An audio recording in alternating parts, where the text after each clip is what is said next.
A Coll de Nargó, alguns integrants de l'Associació de Reiers i membres del consistori han celebrat a la plaça de l'Ajuntament l'arribada d'aquest reconeixement com a homenatge a totes les persones que fa més de 30 anys que mantenen viva la tradició. Ha costat molt de poder aconseguir i és un reconeixement primer als padrins que feien l'ofici i després a tots els companys veterans que des de fa 32 anys que estaven i estem treballant en mantenir aquest record, doncs crec que s'ho mereixen també per l'esforç que s'ha fet durant tot aquest temps.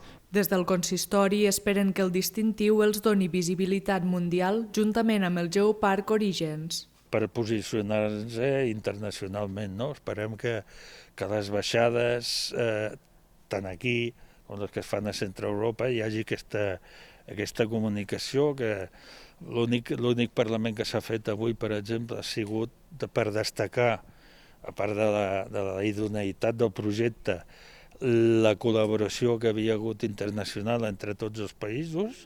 L'entitat de Coll de Nargó celebrarà el reconeixement aquest diumenge 4 de desembre amb la inauguració d'un monument en homenatge als reiers al costat de l'església de Sant Climent, on també es preveu que s'instal·li una obra feta per Filip Lavall. És un medalló bust que és un homenatge als padrins, als primers padrins que van reprendre el tema de la baixada. Òbviament ell era reier d'ofici i en el seu moment es va triar amb ell com a primera representació i ara, aprofitant el lloc que tindrem, que disposarem allà, i farem la presentació. Per la seva part, a la Pobla de Segur, l'acte oficial tindrà lloc dissabte, dia 3, amb diferents activitats a l'estació de tren on es situarà el nou espai reier.